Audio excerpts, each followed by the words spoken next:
Tungod sa dula nga balay-balay, nabuntisan ang akong 10 years old nga apo sa iyahang 12 years old nga kadula. Maayong adlaw kanimo DJ Sam, ingon man sa imuha mga suking viewers. Unta kining akong i-share nga istorya kanimo, magsilbing leksyon sa mga ginikanan nga dunay mga anak nga mga babae. Itago na lang di ko sa pangalang Mira. 56 anyos ko DJ Sam. Duna ko'y usa ka anak og minyo na usab siya. Naana ko'y duha ka mga apo DJ Sam. Usa ka babae ug usa ka lalaki. Ang mga ginikanan nila parehas nga tuwa sa abroad nang inabuhi. DJ Sam, dako kaayo nga akong problema sa karon nga ginasagubang. Og wa ko masayod kung unsaon nako ni pagsulbad. Ang akong bana DJ Sam, buhi pa siya. Apanibalhin na og laing panimalay. In short, nilayas na kauban ang iyang kabit. Kaniadto pa, gamay pa nga akong anak. Mao na ang hinungdan nga mag-isa na lang na akong gitaguyod ang akong anak DJ Sam. Saksi ang akong anak nga si Lily kung unsa nga akong pagpaningkamot para sa iyaha. Maog diyang nakagraduate siya sa college DJ Sam, ni-apply dayon siya pa Canada. Dito po niya na ila-ila ang iyang bana DJ Sam. Pero dihang nagbuntis si Lily, ni pauli siya dinhi sa Pilipinas aron manganak ug gibilin sa ako ang bata DJ Sam. Parehas man silang nagtrabaho sa iyang partner. Ako ang nibantay sa ako mga apo, babae DJ Sam ug lalaki sa ako nang gikaingon. Tawagon na lang nato sa pangalang Shaina o Errol. Ginapadalhan lang sila sa ilang mga ginikanan DJ Sam ug monthly nga suporta para sa ilang mga panginahanglanon. Napod ko'y amiga DJ Sam, suod kaayo mi.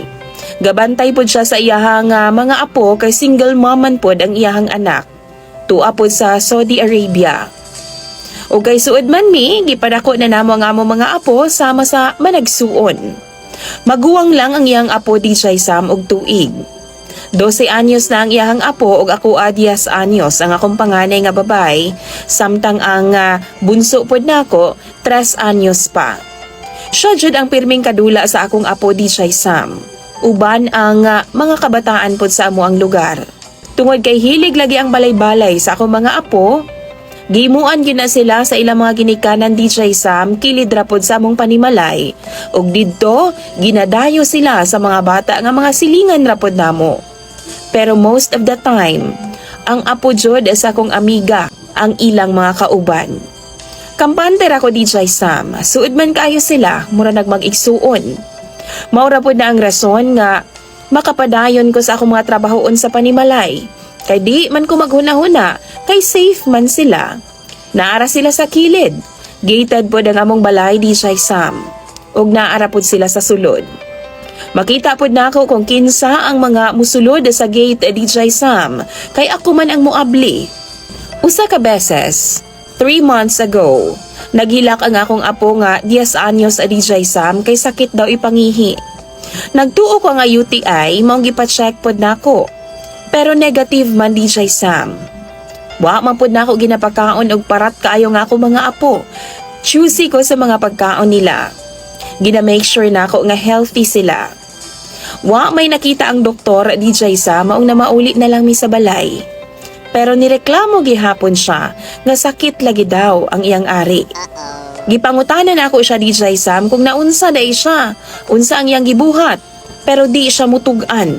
Nauwaw siya DJ Sam. Pero nasuko naman ko, maong napugos siya tugan DJ Sam sa ako ang naa sila'y gibuhat sa apo sa akong amiga na tawgon na lang nato sa pangalang RR.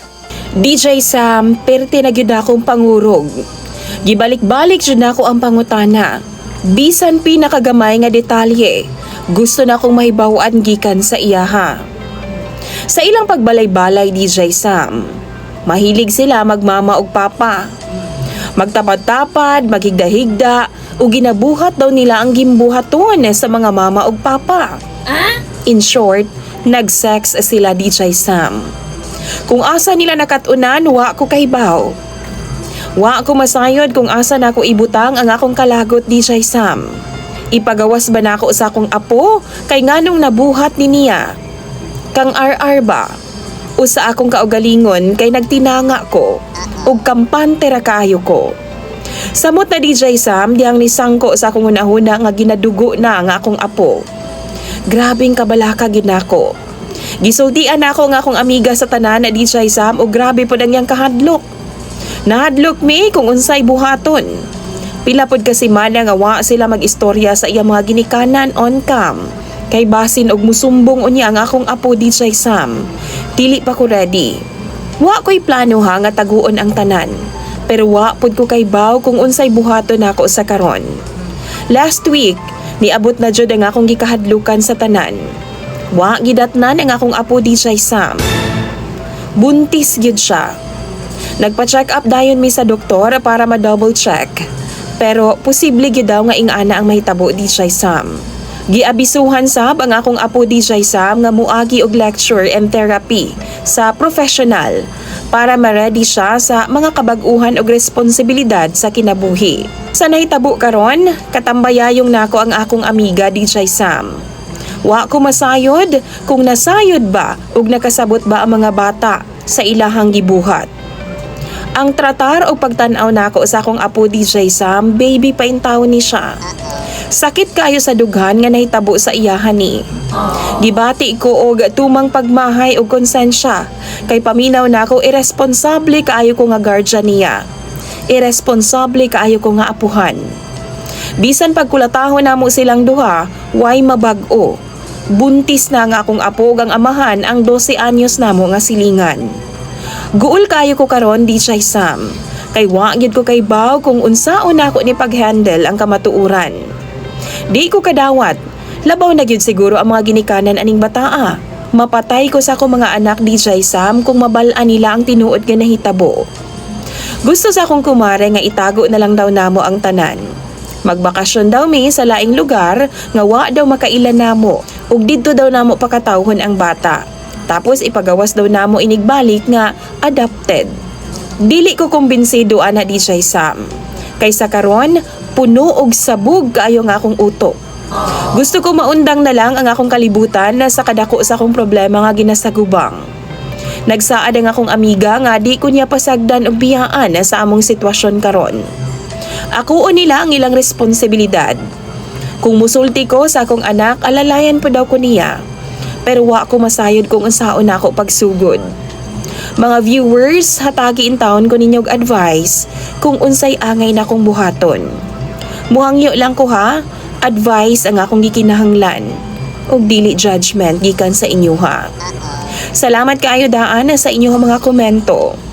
Thank you pod kaayo DJ Sam sa pagbasa ning ako ang gi-share sa imo nga problema. Imong sender, Mira.